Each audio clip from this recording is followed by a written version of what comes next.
자, 안녕하세요. 오늘 컨디션 어떤가요? 자, 오늘도 열심히 한번 공부해 봅시다. 자, 미스터추 쌤의 신나 사회문화 시간 출발해 보겠습니다. 자, 여러분들 공부 잘 되십니까, 요즘에?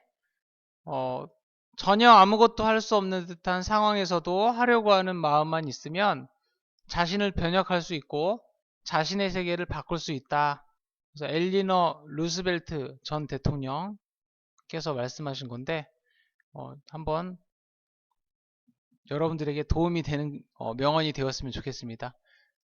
그래서 선생님 수업하기 전에 개념 동영상 하기 전에 이렇게 좋은 글귀 있으면 소개를 한번 하고 수업을 시작하려고 합니다. 자, 오늘은 여러분들 일탈이론, 아노미이론, 낙인이론, 차별적 교재이론에 대해서 한번 보도록 하겠습니다. 이 부분도 여러분들 수능 시험에서 꼭 나오는 부분이고, 여러분들이 개념을 정확하게 정립하지 않으면 좀 혼란이 있을 수 있는 부분이기 때문에 선생님이 좀 신경을 써서 설명을 해 보도록 하겠습니다. 어제 그저께 봤던 그 6월 모의평가에서 나왔던 그 주제인데, 학생들이 좀 헷갈렸을 만한 부분이라서 선생님이 자세하게 설명을 하려고 합니다. 여러분들 열심히 한번 들어주길 바래. 자, 여러분들 이걸 이제 일탈이론을 배우기 전에 앞서서 사회 구조의 그 개념에 대해서 여러분들 정립을 해야 됩니다. 그래서 사회 구조라고 하는 건 뭐냐면 여러분들 개인들끼리 상호작용을 하죠. 그래서 협동, 경쟁, 갈등이 대표적인 세계의 상호작용 유형이라고 배웠었고, 이러한 것들이 지속 반복 정형화되면 사회적 관계가 형성이 되고, 그것들이 다시 지속 반복 정형화되면 사회제도라고 하는 게 만들어진다는 거죠. 그래서 사람들이 여러분들하고 선생님이 수업을 계속하면 사제관계가 형성이 되고, 그것이 커지면 교육제도가 되는 것이고, 또 남녀가 만나서 연애를 하면 부부관계가 이제 되고, 부부관계가 이제 지속 반복이 되면 결혼을 해서 부부관계가 지속이 되면 가족제도가 되는 거죠. 그래가지고 뭐 출생신고를 하고, 뭐 혼인신고를 하고, 출생신고를 하고, 사망신고를 하고, 이러한 제도들이 만들어진다는 거야. 그리고 이제 사람들이 물물 교환을 하잖아. 그러면은 이 물물 교환을 계속 지속적으로 하게 되면 생산, 소비 관계가 이루어지고 그러한 것들이 정형화되면은 경제제도로 이제 만들어진다라는 거죠. 그래서 이제 이러한 사회의 총체적 틀, 이러한 것들을 뭐라고 하냐면 사회 구조라고 하고, 여러분들이나 나나 태어나서 죽을 때까지 계속 살면서 늘 사회 구조, 제도 안에서 사는 겁니다. 그래서 이것들을 여러분들이 기억을 하면 좋겠고, 그래서 이제 이러한 사회 구조의 기대에서 벗어난 행동을 우리는 일탈이라고 한다는 거죠. 그리고 사회 구조의 기대와 맞는 행동을 구조화된 행동이라고 하는 거야. 그래서 뭐 여러분들 선생님을 복도에서 만나면 어떻게 해야 돼? 아이고 선생님 안녕하세요 이렇게 인사를 해야 되죠. 공손하게. 그리고 이제 가면 되는데, 그거는 일탈이 아니죠. 그것은 사회구조의 기대와 맞는 행동, 구조화된 행동 맞아. 그런데 뭐 어떤 학생이 나한테 복도에서 선생님을 딱 만났어. 그러면서 헤이 미스터 추, 잘 지냈어? 이따 3교시에 들어오지? 그래 이따 보자. 이렇게 이야기를 하면 이거는 사회구조에서 기대에서 벗어난 행동이잖아. 선생님한테 반말하고 그러면 안 되잖아. 그러한 행동을 일탈이라고 하는 거죠. 그러니까 사회 구조에서 많은 사람들이 이제 살면서 이렇게 행동을 해야 된다라고 생각을 하는데 전혀 다른 행동을 하는 거. 이것을 뭐라고 하냐면 일탈이라고 한다. 이 일탈을 어, 비구조화된 행동이라고 한다라는 거 여러분들 기억을 꼭 하기 바라겠습니다. 그래서 여기서 참고적으로 알아야 될 것 중에 하나가 또 이제 시험 문제에 종종 나오는 건데, 사회의 지배적 규범이라는 말과 사회의 지배층의 규범은 전혀 다른 말입니다. 그래서 여러분들 꼭 기억을 해야 되겠고, 사회의 지배적 규범이라고 하는 거는 사회를 지배하고 있는 가치라는 뜻이야. 그래서 대다수가 옳다고 생각하는 것을 사회의 지배적 규범이라고 하고, 사회의 지배층의 규범이라고 하는 것은 갈등론하고 연관이 되어 있습니다. 그래서 사회의 지배층의 규범은 지배층, 강자, 기득권에게 유리한 규범이다. 그래서 이 두 용어는 전혀 다른 개념이다라는 사실을 여러분들이 꼭 기억을 하면 되겠죠. 자, 그래서 이러한 일탈 이론의 첫 번째 이론 중에 여러분들한테 설명을 할 거는 뭐냐면 아노미 이론입니다. 아노미 이론은, 이 아노미라고 하는 뜻은 규범, 가치가 혼란 상태, 이런 뜻이야. 굉장히 혼란스러운 상태를 아노미라고 합니다. 그래서 이걸 주장하는 학자는 뒤르켐이라는 학자고, 이 뒤르켐이라는 학자는 급속한 사회 변동을 이야기를 했습니다. 그래서 뒤르켐의 아노미로는 사회가 굉장히 급격하게 변해. 그래서 사람들이 전통적인 가치관에 익숙해져 있었는데 변화를 하다 보니까 거기에 맞는 규범과 규칙을 새로 습득을 해야 되잖아. 그런데 그러한 것들을 습득하지 못하고 사람들이 잘 모르는 거죠. 그러니까 사람들이, 그 사람들의 머릿속에 규범 이런 것들이 정립되어 있지 않고 그러한 것들이 없으니까 사람들이 자꾸 일탈을 하게 된다. 이것이 바로 뒤르켐의 아노미 이론입니다. 그래서 그 대책으로는 어떻게 해야 돼? 새로운 규범을 정립하고 하거나 사회적 합의가 새로 이루어져서 사람들을 다시 사회화를 해서 그 규범을 알려줘야겠죠. 그것이 해결책이 되겠습니다. 그리고 이제 머튼의 아노미 이론이 이제 뒤르켐의 아노미 이론보다는 시험 문제에 출제가 많이 되는데, 머튼의 아노미 이론은 뭐냐면 목표와 수단의 괴리. 그래서 이 괴리라는 말은 어떤 뜻입니까? 서로 어그러져서 동떨어진다, 이런 뜻이야. 그래서 말 그대로 이거야. 시험을 잘 보고 싶으면 어떻게 해야 됩니까? 열심히 공부해서 정직하게 시험을 봐야 되잖아.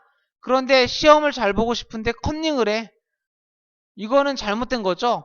목표는 양호한데 수단이 안 맞는 거야. 그래서 시험을 잘 보고 싶어서 컨닝을 하는 거는 목표와 수단이 안 맞는 상태, 괴리 상태라고 할 수 있겠죠. 그리고 올림픽에서 금메달을 따고 싶은 목표가 있는데 자기가 열심히 연습을 안 해가지고 약물 복용을 했다. 이것도 올바르지 않은 거죠. 그리고 돈을 벌고 싶은데 일자리가 없어서 절도를 하는 거. 이것도 뭐야? 목표와 수단이 안 맞는 거야. 목표도 정당해야 되고 수단도 정당해야 되는데 이 둘 중에 안 맞는 거죠. 이러한 상태여서 아노미 상태가 일어나는 거. 이것을 머튼이 목표와 수단의 괴리로 아노미 현상이 생긴다라고 설명을 했다는 겁니다. 그래서 머튼의 아노미를 해결하기 위한 대책은 어떻게 해야 돼? 제도를 마련해야겠죠. 그래서 예를 들면은 어느 도로에 사람들이 상습적으로 무단횡단을 하고 법을 지키지 않아. 그러면은 거기에다가 신호등을 설치를 해줘야 된다. 그래서 제도를 마련해주면 된다. 사람들이 일탈을 많이 하는 그러한 구간에 적절한 제도를 마련해주면 사람들은 그 제도를 이용해서 아노미 상태에 빠지지 않게 된다는 거죠. 그래서 여러분들 여기서 중요한 거는 아노미론은 기능론과 관련이 되어 있다는 사실, 이거 중요합니다. 그 근거는 뭐냐면 아노미론은 좋은 거 나쁜 거 구분하는 기준이 있잖아. 규범과 제도, 법, 그러한 것들이 명확하게 세워져 있죠. 그래서 사회적으로 합의된 기준이 있고 그 기준을 벗어나면 병든 세포가 되는 거야. 문제가 되는 거죠. 사회 문제가 되는 거죠. 알겠습니까? 그래서 그렇게 규정을 하다 보니까 이 아노미론은 뭘로 생각을 해야 된다? 기능론으로 생각해야 된다라는 것이죠. 여러분들 아노미론은 기능론과 관련되어 있다라는 사실 꼭 기억을 하시기 바라겠습니다. 자, 그 다음에 이제 일탈이론과 관련한 두 번째 차별적 교제 이론 한번 보죠. 차별적 교제 이론은 여러분들 까마귀 노는 곳에 백로야 가지 마라, 이 이야기 들어봤습니까? 왜 가면 안 돼? 물들잖아. 이 차별적 교제 이론은 뭐냐면 나쁜 친구들과 어울리면, 나쁜 사람들과 어울리다 보면 안 좋은 것을 배우게 되어서 그것을 하게 된다는 거죠. 그래서 이 차별적 교제 이론을 다른 말로 뭐라고 하냐면 학습 이론, 하위 문화론, 반문화와 관련된 거야. 반문화와 관련된 하위 문화다. 그래서 하위 문화론이라고도 하고 상호작용론이라고도 한다라는 거죠. 차별적 교제 이론은 상호작용을 하는 과정에서 나쁜 것을 배워서 일탈을 하게 된다라는 거야. 그래서 어울려서 나쁜 것을 배운다라고 하는 거는 상호작용을 하는 거죠. 그치? 그래서 여기에다가 초점을 맞추는 사람들은 이 차별적 교제 이론이 상징적 상호작용론이다라고 이렇게 주장을 하는 사람들도 있습니다, 물론. 그런데 이 차별적 교제 이론은 나쁘다라고 하는 객관적인 합의된 기준이 있어. 그러한 것들을 배워서 안 좋은 그 사회 문제를 일으키는 병든 세포가 된다라는 것이죠. 그렇기 때문에 이 차별적 교제 이론은 기능론으로 봐야 돼. 자, 기능론으로 봐야 됩니다. 자, 그래서 차별적 교제 이론은 어울려서 나쁜 것을 배워서 일탈을 한다. 그래서 나쁘다는 객관적 합의된 기준이 있으므로 기능론이라고 부를 수 있다는 거죠. 그래서 여러분들 차별적 교제 이론은 기능론과 관련이 있다. 자, 그래서 이제 그 상징적 상호작용론으로 보는 학자들이 있긴 한데 지금까지 평가원 모든 수능에서는 그 차별적 교제 이론은 기능론으로 취급을 했습니다. 그래서 차별적 교제 이론이 상호작용을 한다는 것에 주목은 하지만 여러분들 기능론으로 분류한다 라는 사실 여러분들 꼭 기억을 하기 바라겠습니다. 자, 차별적 교제 이론은 그 누구한테 배워서 일탈을 했기 때문에 최초의 일탈 행위자를 설명하기 곤란하다라는 그러한 한계점이 있습니다. 이거를 여러분들이 참고적으로 알아두기 바라겠습니다.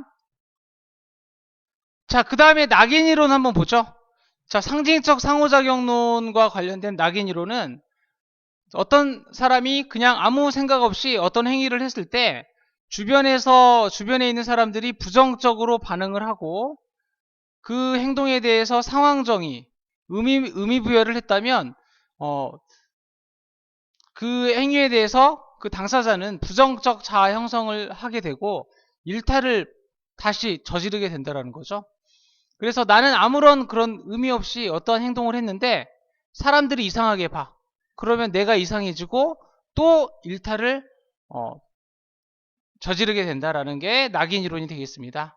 그래서 뭐 예를 들면 내가 아무런 생각 없이 귀걸이를 했다. 근데 귀걸이를 하고 염색을 했는데 사람들이 너 양아치냐? 이렇게 물어본다는 거죠. 그러면 계속 주변에서 너 양아치냐 양아치냐 이렇게 물어보면 그래 양아치다 이러면서 진짜 양아치 짓을 해서 양아치가 된다라는 거야. 그래서 이러한 과정에 주목하는 것이 낙인 이론이다. 그래서 낙인 이론은 이러한 일탈이 증폭되는 과정을 아주 잘 설명을 한다라는 거죠. 그래서 뭐 아까 얘기했듯이 염색, 화장하는 학생 이거를 이상하게 보면 진짜 일탈을 발생하게 된다라는 거죠. 그리고 이제 전과자도 이제 감옥에 들어가서 내가 앞으로 정말 열심히 최선을 다해서 살아가야겠다 하고 이제 출소를 해서 열심히 일하려고 하고 취업을 하려고 해도 안 된다라는 거야. 전과자라고 하는 낙인이 찍혔기 때문에. 자, 그런 예들을 들 수 있겠습니다. 그런데 한계점은 2차 일탈만 주목하고 처음에 그 1차 일탈을 어떻게 설명해야 되는지는 잘 나와 있지 않았다 라는 거 여러분들 참고적으로 알아두면 되겠습니다. 자, 그래서 이제 마지막으로 여러분들 일탈의 기능론, 일탈 이론을 기능론으로 분류를 하느냐 아니면 미시적 관점으로 분류를 하느냐 이것이 좀 까다로울 수가 있는데 다시 한번 선생님이 정리를 해드리도록 하겠습니다. 자, 기능론에는 이제 절대 불변적인 일탈이 있어. 그래가지고 이제 절도나 살인 이런 거는 고조선 시대부터 현재에 이르기까지 절도하고 살인은 절대 하면 안 된다라는 거야. 그래서 언제 어디서나 그건 틀린 거. 그래서 객관적인 기준이 존재한다는 거죠. 그 행위 자체가 문제가 되는 거야. 그래서 사회가 그 행위를 하게 되면 사회가 불안해지니까 그것을 하지 말아라. 그것이 정말 잘못된 행위다라는 객관적인 기준이 존재한다. 이러한 말들이 나오면 그 일탈은 기능론이 되겠죠. 그래서 우리가 배웠던 아노미 이론, 그 다음에 차별적 교제 이론이 기능론에 속하게 됩니다. 자, 미시적 관점으로 봤을 때는 낙인 이론이 들 수 있어. 그래서 뭐 똑같은 현상이더라도 어떻게 보느냐에 따라서 그게 일탈이 될 수도 있고 일탈이 안 될 수도 있다는 거죠. 그래서 그것은 상대적이고 늘 변한다라는 거야. 가변적인 일탈이다. 그래서 주관적인 생각이기 때문에 문제라고 보면 문제가 된다라는 거죠. 그래서 아까 선생님이 앞에서 이야기했듯이 1980년대 남성의 귀걸이와 염색, 1980년대면은 그거는 미친놈이야. 그렇죠? 근데 2015년대 남성의 귀걸이와 염색은 정말 간지가 나는 거죠. 멋진 거죠. 개의 간지죠. 그래서 똑같은 현상이더라도 시대와 상황, 장소에 따라서 어떻게 보느냐에 따라서 달라진다면 그것은 미시적 관점이다. 대표적인 건 낙인이론이다. 다시 한번 정리하면 차별적 교제 이론은 나쁜 거라고 하는 그런 기준이 있어. 어떤 것이 나쁜 거고 어떤 것이 안 나쁜 거다. 이런 기준이 있어. 그래서 그러한 기준을 있기 때문에 차별적 교제 이론은 기능론, 아노미 이론 기능론. 여러분들 선생님이 강조하면 무슨 뜻인지 알겠죠? 지금 교실이 저녁 8시인데 토요일 저녁 8시인데 깜깜해가지고 지금 교실에 혼자 있고 선생님 학교에 혼자 있는데 좀 오싹합니다. 그래도 선생님 극복을 하고 찍어야겠죠? 자, 그러면은 문제 간단하게 한번 풀어보도록 합시다. 13년 6월 교육청 모의고사네요. 자, 가나에 대한 옳은 설명을 보기에서 고른 것은 이렇게 했는데 구체제 붕괴 이후 A국에서는 물질적 풍요와 경제적 성공을 가장 중요한 가치로 여기는 경제지상주의가 확산되었는데 A국의 산업 기반은 사람들에게 경제적 성공의 기회를 충분히 제공하지 못했다. 이런 상황은 범죄나 일탈의 가능성을 한층 높이는 결과를 초래했다고 했는데 이거 딱 보면은 뭔지 알겠습니까? 네, 맞습니다. 머튼의 아노미 이론이죠. 경제적으로 성공하고 싶은데 그러한 기회가 없어. 목표는 있는데 수단이 없으니까 범죄를 저지른다든가 뭐 안 좋은 방법으로 성공을 하려고 하겠죠. 목표와 수단의 괴리. 이거는 머튼의 아노미 이론입니다. 자, 아노미 이론은 어떠한 사람들의 합의된 기준이 있죠. 그렇기 때문에 기능론이다. 그러한 합의된 기준을 지키지 않으면 사회에 문제가 되고 그 개인은 병든 세포가 된다는 것이죠.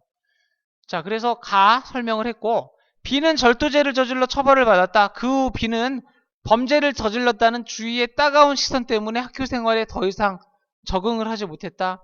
이후 B는 스스로 학교를 그만두고 취업도 포기하고 강도짓을 하게 되었다. 이거는 뭡니까? 네, 맞습니다. 낙인 이론이죠. 그래서 여기서 키워드가 되는 건 뭐냐면 주위의 따가운 시선, 주변 사람들이 어떻게 의미부여하고 상황 정의를 했는지 그것이 이제 중요한 거기 때문에 이 부분이 이제 키워드가 되는 거죠. 그래서 이거는 낙인 이론이고 낙인 이론은 어떠한 관점이야? 미시적 관점의 상징적 상호작용론과 관련이 있겠죠. 자, 그래서 이제 한번 봅시다. 가에서는 문화적 목표와 제도적 수단 간의 괴리 상태가 일탈의 원인으로 작용한다. 맞죠? 자, 아주 정확하게 설명한 선지가 되겠습니다.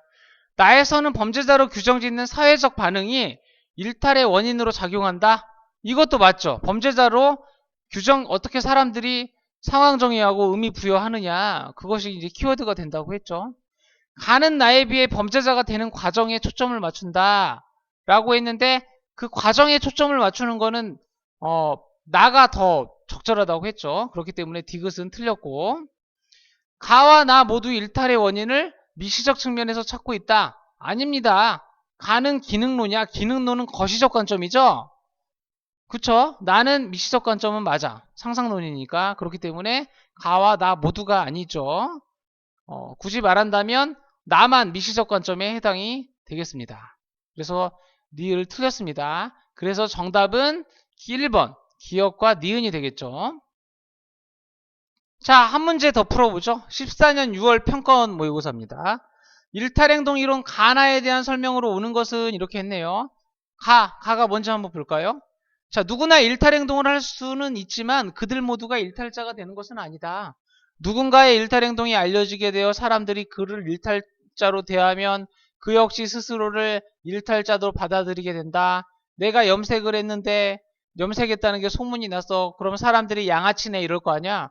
그래, 나 양아치다. 이렇게 된다라는 거죠. 또 일탈을 저지르게 된다. 이거 뭡니까? 이거 낙인이론이 되겠죠. 그쵸?